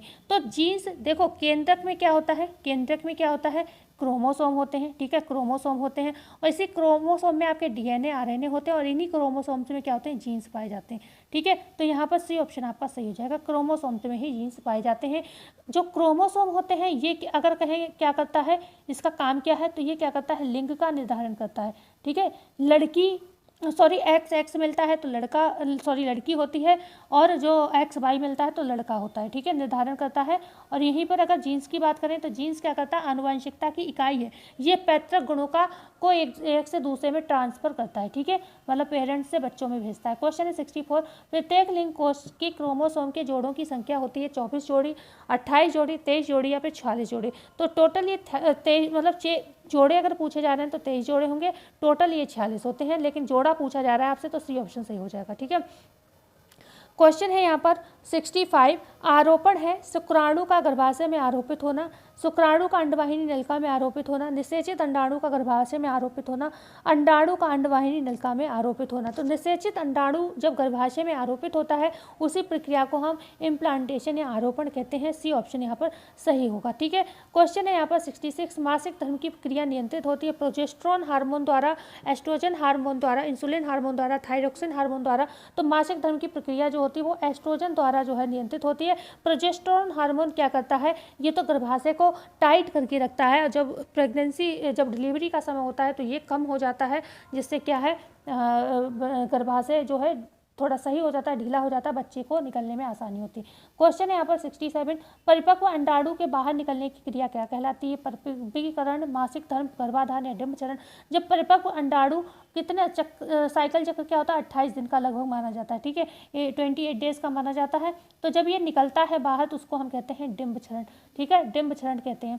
क्वेश्चन है यहाँ पर 68, अंडाशय या डिम्बिक ग्रंथि के कार्य क्या है, अंडाणु का निर्माण करना, एस्ट्रोजन का उत्पादन करना, मासिक धर्म पर नियंत्रण करना, उपर्युक्त सभी। तो अंडाशय या डिम्ब ग्रंथि का कार्य क्या है, ये तीनों ही काम है। अंडाणु का निर्माण भी करती है, जो हमारी अंड ग्रंथि होती हैं स्त्रियों में पाई जाती है, ये ध्यान रखिएगा पहले बात तो, ठीक है। अंडाणु का निर्माण, एस्ट्रोजन का उत्पादन भी करते हैं, मासिक धर्म का नियंत्रण भी करते हैं। तो डी ऑप्शन हमारा बिल्कुल सही हो जाएगा, ठीक है। क्वेश्चन है यहाँ पर 69, गर्भावस्था के वह लक्षण जो गर्भवती स्त्री स्वयं महसूस करती है, क्या प्राकृतिक लक्षण है, वैश्विक लक्षण है, ए और बी दोनों सही हैं या फिर केवल बी सही है। तो गर्भावस्था के वह लक्षण जो स्त्री स्वयं महसूस करती है उसे हम कहते हैं प्राकृतिक लक्षण, ठीक है। वैश्विक लक्षण वो लक्षण होते हैं जिनकी हम जांच या परीक्षण कराते हैं जब डॉक्टर से, तो हमें पता चलता है, जैसे मूत्र में हार्मोन का पाया जाना एक तरीके का वैश्विक लक्षण है, ठीक है। लेकिन प्राकृतिक लक्षण जैसे कि समय के टाइम मॉर्निंग सिकनेस होना, उल्टी होना, हल्की हल्की बहुत महसूस होना, ठीक है, या फिर पीरियड का बंद हो जाना, ये सब क्या है, प्राकृतिक लक्षण है, ये ऑप्शन सही था। क्वेश्चन यहाँ पर 70 है, प्रातःकाल जी मिचलाना कहलाता है, मॉर्निंग सिकनेस, हाइपर इमेसिस ग्रेविटेरियम, ए और बी दोनों हैं उपर्युक्त सभी। तो प्रातःकाल जी मिचलाना कहलाता है मॉर्निंग सिकनेस, ठीक है, ए ऑप्शन यहाँ पर सही होगा। हाइपर इमेसिस ग्रेविटेरियम क्या होता है, जब अत्यधिक उल्टियाँ होती हैं उसको हम बोलते हैं अत्यधिक उल्टी होना, ओके, जो एक समस्या होती है, ये कोई नॉर्मल उल्टी या मॉर्निंग सिकनेस नहीं है, ये अलग समस्या होती है, इसमें डॉक्टरी परामर्श बहुत जरूरी होता है। क्वेश्चन है 71, गर्भावस्था में मॉर्निंग सिकनेस की समस्या मासिक धर्म बंद होने के लगभग कितने दिनों बाद प्रारंभ होती है, 4 दिन बाद, 6 दिन बाद, 10 दिन बाद या फिर 15 दिन बाद। तो ये लगभग और लगभग 10 दिन बाद जो है प्रारंभ होती है। गर्भावस्था जैसे ही होती है उसके 10 दिन बाद क्या होता है, सुबह के टाइम जी घबराने की समस्या होती है। क्वेश्चन है 72, अचानक होने वाली बीमारी को क्या कहते हैं, एक्वायर्ड कहते हैं, एक्यूट कहते हैं, जन्मजात कहते हैं या फिर रोग कहते हैं। तो हम इसको एक्यूट कहते हैं, जो समस्या क्या होती है हम कहते हैं ना एक्यूट किडनी डिजीज़ या फिर हम कहते हैं क्रोनिक किडनी डिजीज़। क्यों कहते हैं एक्यूट, का मतलब होता है कि अचानक कोई भी दिक्कत हो गई, ठीक है, उसको हम एक्यूट कहते हैं। ओके, बात करते हैं क्वेश्चन नंबर 73। कोशिका के मुख्यतः कितने भाग हैं? 2, 3, 4, 5। तो कोशिका के जो भाग होते हैं कितने होते हैं? सभी के 3 भाग होते हैं, ठीक है।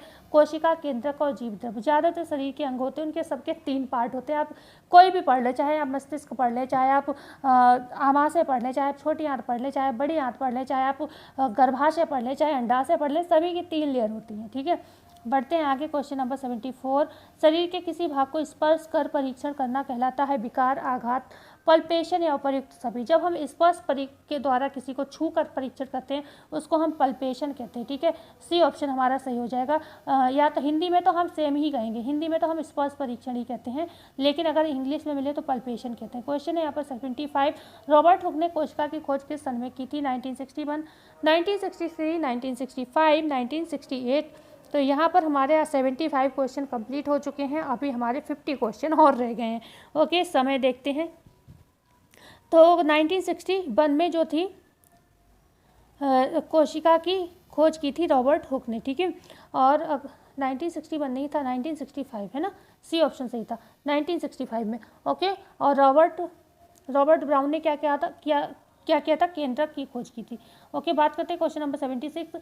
जाइगोट का निर्माण होता है शुक्राणु से, अंडाणु से, ए और बी दोनों, या फिर निम्न में से कोई नहीं।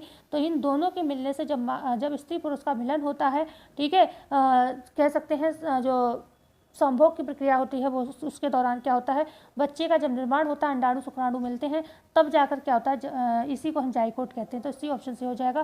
क्वेश्चन है यहाँ पर 77। डैश कोशिका मिलकर ऊतक का निर्माण करती है।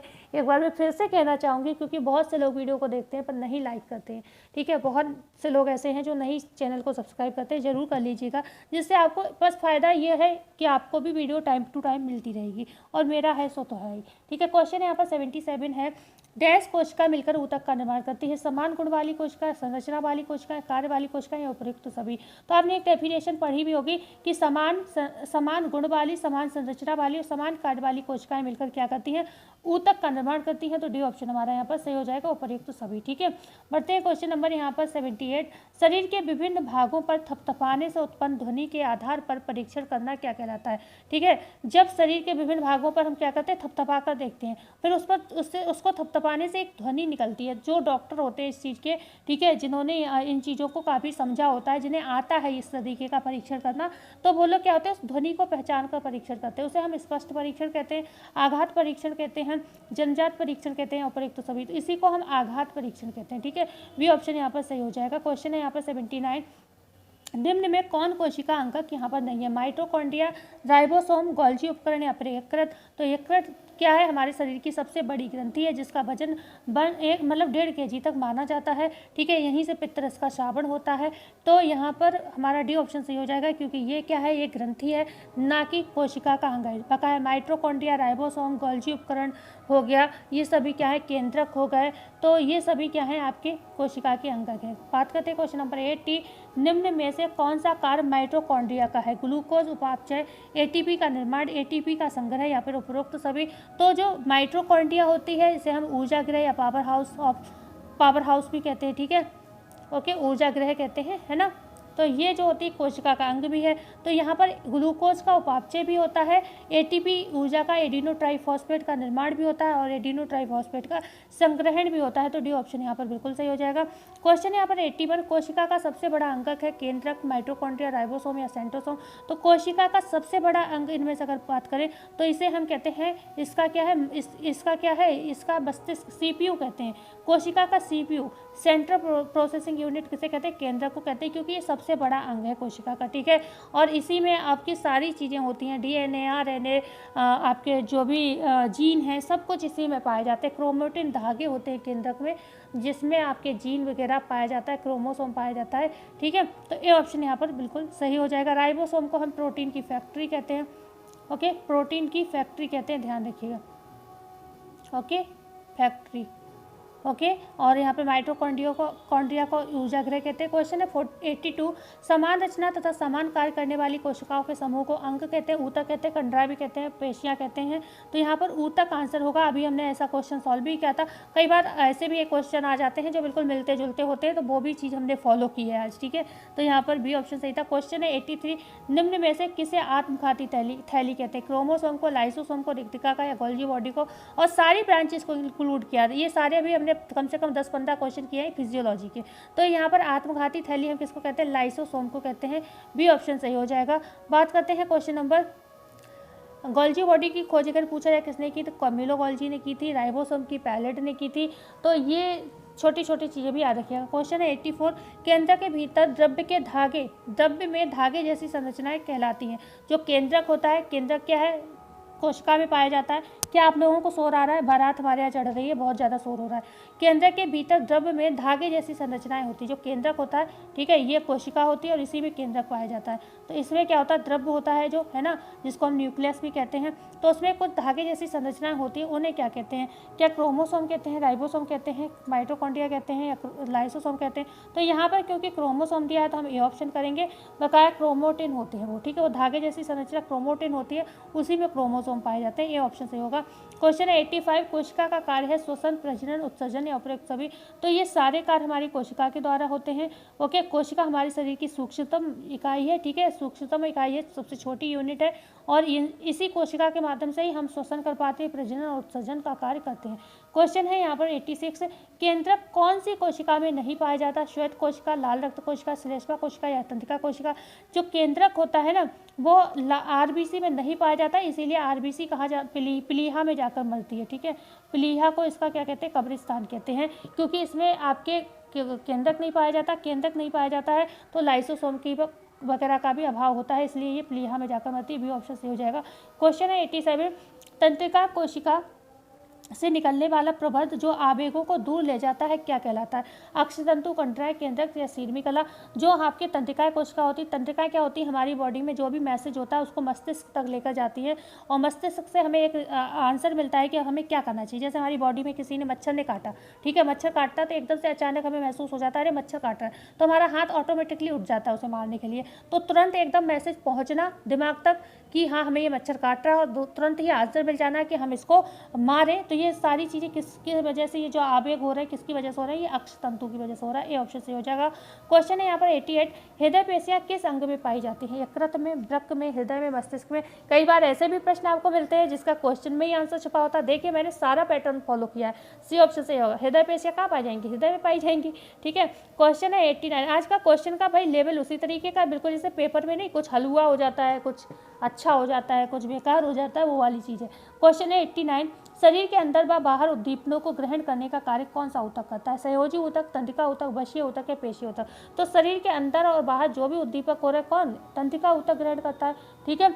बढ़ते हैं आगे क्वेश्चन नंबर 90, और क्वेश्चन है हमारा 5W मॉडल किसके द्वारा दिए गए हैं? सूपे द्वारा, बर्लो द्वारा, लॉसबेल द्वारा, फिर लिगेंस द्वारा? तो 5W मॉडल किसका है? लॉसबेल। अच्छा, सूपे का मॉडल और बर्लो का मॉडल कमेंट में बताएंगे, क्योंकि हमने आपको जब पढ़ाया था एक्सटेंशन एजुकेशन तो ये सारे मॉडल अच्छे से कराए थे। क्वेश्चन है 91, अंतर्राष्ट्रीय साक्षरता दिवस मनाया जाता है।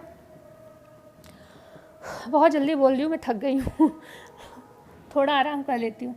क्वेश्चन 91 है, पढ़ लीजिए। अंतर्राष्ट्रीय साक्षरता दिवस मनाया जाता है 8 सितंबर को, 5 सितंबर को, 2 अक्टूबर को, या फिर 5 जून को? तो 2 अक्टूबर को महात्मा जी की जयंती, या फिर 2 अक्टूबर 1952 को हम कह सकते हैं सामुदायिक विकास कार्यक्रम आया था। 8 सितंबर को मनाया जाता है अंतर्राष्ट्रीय साक्षरता दिवस। 5 जून को विश्व पर्यावरण दिवस मनाया जाता है। क्वेश्चन है यहाँ पर 92, रिहा मेखला कहाँ का वस्त्र है? असम का, मेघालय का, आंध्र प्रदेश का या उपरोक्त सभी?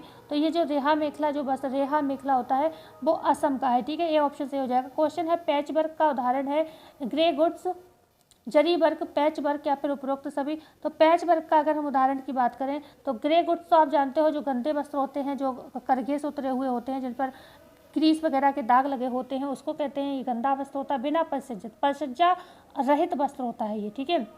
तो यहाँ पर आंसर क्या होगा? पैच वर्क की बात हो तो इसको हम कहेंगे, अरे प्रश्न और उत्तर सेम ही कर दिया इसको मैंने, ओके, पैच वर्क। यहाँ पर प्रश्न में पीपली वर्क कर लीजिए, पीपली वर्क, ठीक है। अब आंसर होगा पीपली वर्क किस तरीके का, एक पैच वर्क, सी ऑप्शन सही होगा, पैच वर्क का उदाहरण है। ठीक है, जरी वर्क, जरी किसे कहते हैं, ब्रोकेड को कहते हैं, ब्रोकेड का जो काम होता है वो जरी के माध्यम से ही होता है। ओके, बढ़ते हैं आगे। क्वेश्चन नंबर यहाँ पर 94, शरीर का तापमान होता है 37 डिग्री सेल्सियस, 98.6 फ़ारेनहाइट, 310 मतलब 310 केल्विन या फिर उपरोक्त तो सभी। तो जो शरीर का तापक्रम होता है नॉर्मल अगर हम बात करें तो या तो 37 डिग्री सेल्सियस होता है, 98.6 फ़ारेनहाइट होता है, फिर 310 केल्विन होता है। ठीक है, ये सभी की अपनी अपनी इकाइयाँ हैं मापने की, तो डी ऑप्शन यहाँ पर सही होगा, ये सभी सही है। क्वेश्चन है 95, अंतर्मुखी रंग किसे कहते हैं, गर्म रंग को, ठंडे रंग को, लाल रंग को, क्रोम रंग को। तो खनिज रंग ज़्यादातर क्रोम रंग में आते हैं आपके, और जो आपके ठंडे रंग होते हैं इन्हें हम अंतर्मुखी रंग कहते हैं। ओके, गर्म रंग कौन कौन से होते हैं, गर्म रंग आपके लाल हो गया, पीला हो गया, नारंगी, ये सब ज़्यादातर क्या है आपके, लाल, पीला। ओके, ये चमकीले रंग जो होते हैं ना, ये ज़्यादातर आपके गर्म रंग में आते हैं। ओके, ठंडे रंग जैसे आपका बैगनी हो गया, नीला हो गया, ये ठंडे रंग हो जाते हैं। ओके, बढ़ते हैं आगे। क्वेश्चन नंबर यहाँ पर 96, सिकल सेल एनीमिया दिवस मनाया जाता है 7 जून, 19 अक्टूबर, 19 जून या 5 मार्च। तो 5 जून को तो हमने, 5 मार्च को अभी हमने बताया था विश्व पर, अच्छा 5 मार्च दिया। ठीक है, यहाँ पर बात हो रही है 19 जून की। तो 19 जून को क्या होता है, 19 जून को सिकल सेल एनीमिया दिवस मनाया जाता है। ठीक है, क्वेश्चन है यहाँ पर 97, मोटर वाहन अधिनियम कब पारित किया गया, 1985, 1986, 1987 या फिर 1988 को। तो बी ऑप्शन यहाँ पर सही है, 1986। और 1986 को एक आपका आता है उपभोक्ता दिवस, उपभोक्ता संरक्षण अधिनियम 1986 में आता है उपभोक्ता, और एक आता है बाल श्रम। ठीक है, ये भी तीनों याद रखिएगा, बाल श्रम अधिनियम। ठीक है, अधिनियम ये कब आया, ये भी आपके 1986 में आया। तो ये तीनों एक साथ होते हैं, तीनों को एक साथ याद कर लीजिए। बढ़ते हैं आगे। क्वेश्चन नंबर है आपके, अच्छा एक चीज़ और बात कर लेते हैं यहाँ पर, जब दिए हुए हैं डेट तो थोड़ा इनको पढ़ लेते हैं। यहाँ पर एक है 1988 की अगर हम बात करते हैं तो यहाँ पर 5 मई 1988 को क्या आया था, 5 मई 1988 पढ़ाया है मैंने, शायद कल की ही वीडियो में आपको बताया था, साक्षरता मिशन आया। ठीक है, साक्षरता मिशन आया था कब, 1988 में। और जवाहर रोजगार योजना कब आई थी, 1989 में आई थी। लाइन से चीज़ें हैं तो लाइन से याद करोगे चीज़ों को तो ज़्यादा दिन तक याद रखोगे, तो तरीका अपनाओ हर चीज़ को याद करने का। आगे हम बात करते हैं क्वेश्चन नंबर 98 की, वह प्रतीक जो श्रोता से संचारक को प्राप्त होता है, प्रतिपुष्टि, संदेश, संचार या संकेत। तो वह प्रतीक जो श्रोता को संचारक से प्राप्त होता है उसे प्रतिपुष्टि या फीडबैक कहते हैं। ये ऑप्शन सही हो जाएगा। क्वेश्चन है हमारा यहाँ पर 99, बाल मृत्यु ग्राफ दर्शाया जाता है बार ग्राफ पर, हिस्टोग्राफ पर या फिर पैराग्राफ पर या फिर प्रभाव ग्राफ पर। तो जो बाल मृत्यु ग्राफ होता है वो हिस्टोग्राफ पर दर्शाया जाता है। ठीक है, बी ऑप्शन से होगा। क्वेश्चन है यहाँ पर 100, एनिमल इंटेलिजेंस किसकी पुस्तक है, पाब्लोव की है, थॉर्नडाइक की, स्किनर की या फिर कोहलर की है। तो ये थॉर्नडाइक की है। ठीक है, इन्होंने थॉर्नडाइक की थ्योरी अगर आप पढ़ना चाहते हो चैनल पर हमने पढ़ा रखी है, देख लीजिएगा। ठीक है, को यहाँ पर बी ऑप्शन आपका बिल्कुल सही हो जाएगा। क्वेश्चन है यहाँ पर 101, सही ऊन प्राप्ति के लिए बाल काटे जाने का सही समय क्या है, जनवरी से फरवरी, मार्च से सितंबर, मई से दिसंबर या फिर जून से मार्च। तो मार्च से सितंबर के बीच, जब मार्च या सितंबर में हम जब ऊन प्राप्त करते हैं वो सही समय होता है बाल काटने का। क्वेश्चन है यहाँ पर 102, भारत में कृषि संबंधी अनुसंधानों को बढ़ावा देने हेतु किसकी स्थापना की गई, ICAR की, ICMR की, IARI की या फिर उनमें से कोई नहीं। तो कृषि संबंधी अनुसंधानों को बढ़ावा देने के लिए IARI की 1908 में स्थापना की गई थी, पूसा बिहार में। क्वेश्चन है यहाँ पर 103, इंडियन एग्रीकल्चर रिसर्च इंस्टीट्यूट को नई दिल्ली में कब स्थानांतरित किया गया, 1908 में, 1936 में, 1928 में या फिर 1948 में। तो Indian agriculture research institute IARI को दिल्ली में कब स्थानांतरित किया गया, 1936 में किया गया। ठीक है, और 104 जो प्रश्न है यहाँ पर, imperial council of agricultural research की स्थापना किस कमीशन ने की, रॉयल कमीशन ने, राधाकृष्ण कमीशन ने, वल्लभ भाई कमीशन ने या ग्रामीण कमीशन ने। तो imperial council of agriculture research की स्थापना की जब भी बात होगी तो ये किया था रॉयल कमीशन ने। ये ऑप्शन आपका बिल्कुल सही हो जाएगा। सही बताऊं, जो ये प्रश्न मैं 25 आपको 1 घंटे 1.5 घंटे में करा दे रही हूँ। ठीक है, और कोई चैनल हो तो वो कम से कम, क्योंकि इससे फ़ायदा, जितनी लंबी वीडियो जाएगी उतना अच्छा ऐड चलेगा। ठीक है, तो उतना ज़्यादा फ़ायदा होता है लोगों को, लेकिन हम किसी भी तरीके से आप लोगों का लॉस कहीं पर भी नहीं करा रहे हैं। ठीक है, तो 105 प्रश्न हैं यहाँ पर, और जब हम आपके लिए इतना करते हैं तो हमें भी ये लगता है कि आप भी हमें थोड़ा तो अपना प्यार सपोर्ट दें, तो एक बार चैनल को ज़रूर अपने मित्रों को शेयर कर दीजिएगा। और हम आपसे कुछ नहीं कह रहे हैं, बस इतना काम कर दीजिएगा, अपने मित्रों को शेयर कर दीजिएगा, ठीक है। क्योंकि आप लोग सोचते हो कि कहीं दूसरे का भला हो गया, दूसरे का सिलेक्शन हो गया तो हम ना रह जाएं, तो ये चीज़ें ना सोचा करें भाई। हम आपके लिए जब ऐसा नहीं सोच रहे हैं तो आप भी ना सोचें, ठीक है। क्वेश्चन है 105, imperial council of agriculture research की स्थापना कब हुई? 1928 में, 1908 में, 1936 में या फिर 1914 में? तो imperial council of agriculture research की स्थापना 1928 में हुई। ये ऑप्शन बिल्कुल सही हो जाएगा, ठीक है। 1908 में अभी हमने बताया था IARI की स्थापना हुई थी, और IARI का स्थानांतरण नई दिल्ली में कब हुआ? 1936 में हुआ था। 1914 में स्मिथ लीवर एक्ट आया था, ओके, स्मिथ लीवर एक्ट आया था। बढ़ते हैं क्वेश्चन नंबर 106, प्रशासनिक शिक्षा का आधार कौन सा जीवन है? नगरीय जीवन, महानगरीय जीवन, ग्रामीण जीवन, या ये सभी? सी ऑप्शन से हो जाएगा। प्रशासनिक शिक्षा का जो आधार है वो ग्रामीण जीवन है। क्वेश्चन है यहाँ पर 107, प्रशासनिक शिक्षा कैसी शिक्षा है? विद्यालय के अंदर की, घर के अंदर की, विद्यालय के बाहर की, या इन सब की? तो प्रशासनिक शिक्षा कैसी शिक्षा है? यह है विद्यालय के बाहर की शिक्षा। सी ऑप्शन यहाँ पर बिल्कुल सही हो जाएगी। बढ़ते हैं क्वेश्चन नंबर 108, प्रशासनिक शिक्षा पढ़ाने और सीखने की योजना है, मानव व्यवहार में परिवर्तन करती है। प्रशासनिक शिक्षा पढ़ाने और सीखने की योजना है जो मानव व्यवहार में परिवर्तन करती है। ज्ञान के क्षेत्र में, योग्यता व कुशलता के क्षेत्र में, व्यवहार और अनुभव के क्षेत्र में, निम्न में से सभी? तो ये सभी 3 क्षेत्रों में बेसिकली माना जाता है, मुख्य रूप से अगर कहें तो करती है परिवर्तन। तो ये तीनों हैं, ज्ञान के क्षेत्र, योग्यता व कुशलता के क्षेत्र में, व्यवहार और अनुभव के क्षेत्र में। क्वेश्चन है यहाँ पर 109, प्रसार शिक्षा विद्यालय के बाहर वह शिक्षा पद्धति है जिसमें वयस्क एवं युवा दोनों ही अपने अपने कार्य करके सीखते हैं। इसका मूल उद्देश्य जनता का विकास करना है। ये कथन किसका है? डगलस एस्मिंगर का है, कैल्सी एवं हेनरी का है, MC वोरेट का है, या फिर बी कृष्ण आचार्य का है? क्वेश्चन को देख लीजिए क्योंकि ये डेफिनेशन है। प्रसार शिक्षा विद्यालय से बाहर वह शिक्षा पद्धति है जिसमें वयस्क और युवा दोनों ही अपने अपने कार्य करके सीखते हैं, ऐसी है डेफिनेशन, ठीक है। इसका मूल उद्देश्य जनता का विकास करना है। ये कथन किसका है? तो ये कथन है कैल्सी एवं हेनरी का, ठीक है।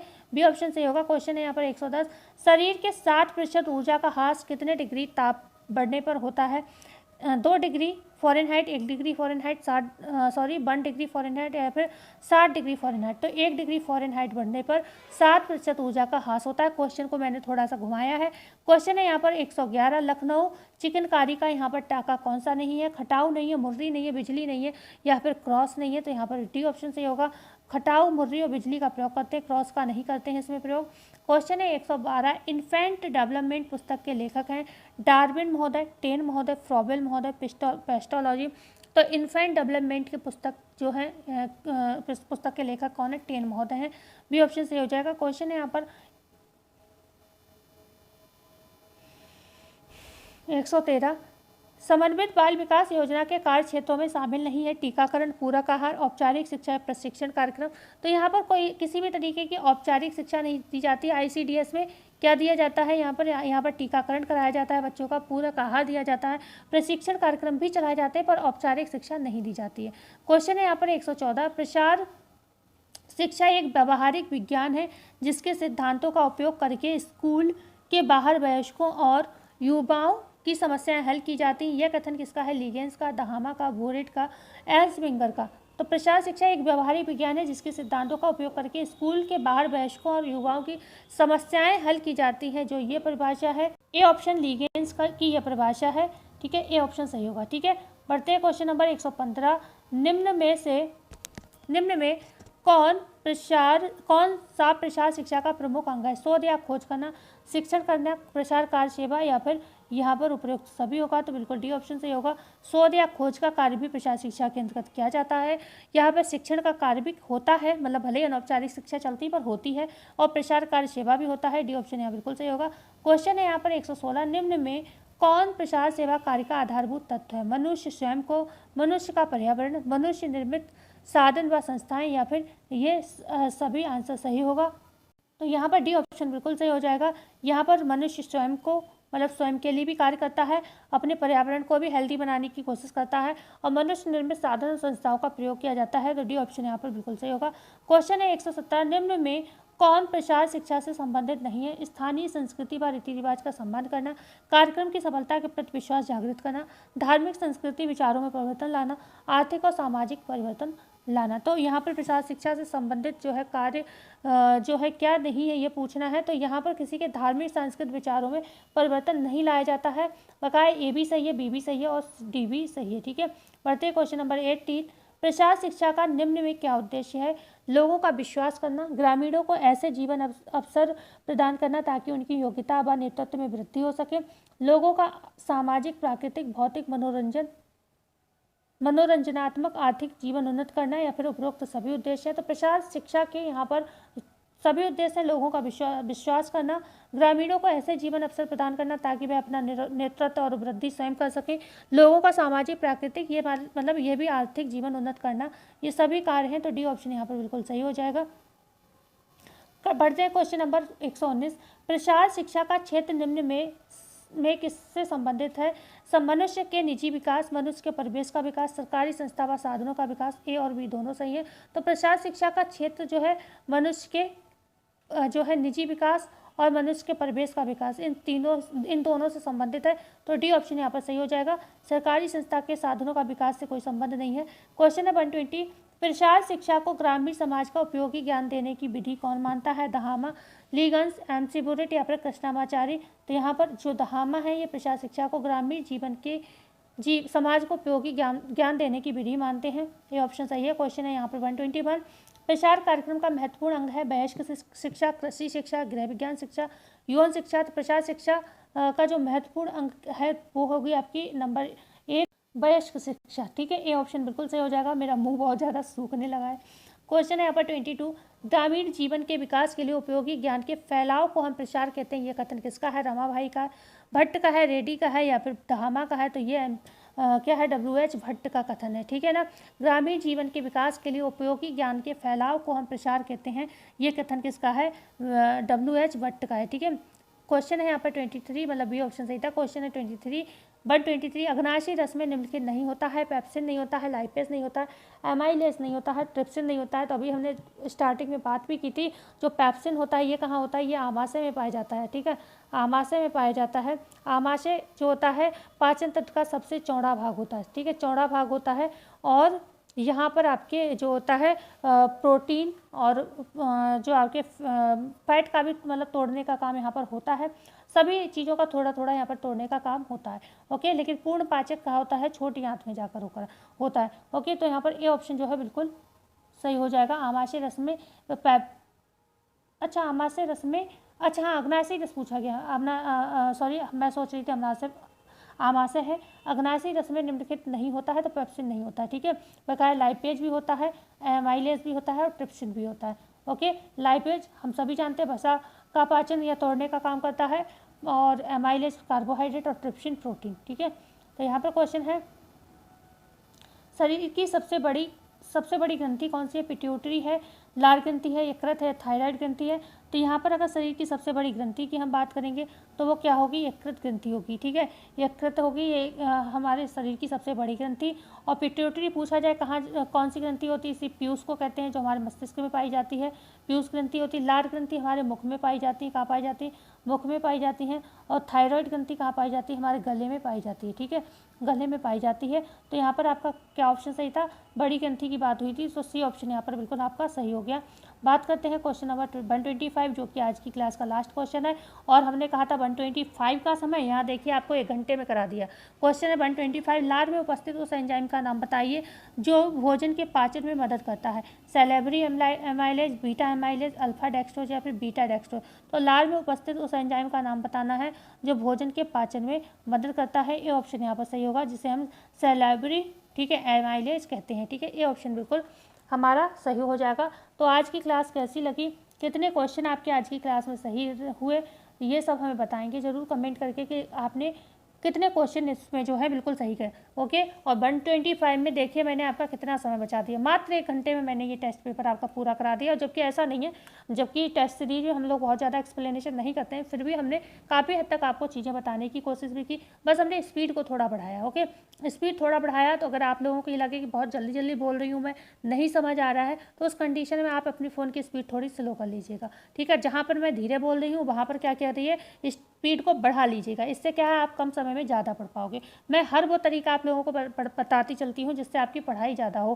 कहीं पर भी मैं अपना फ़ायदा नहीं देखती हूँ, सिर्फ आपका फ़ायदा देखती हूँ।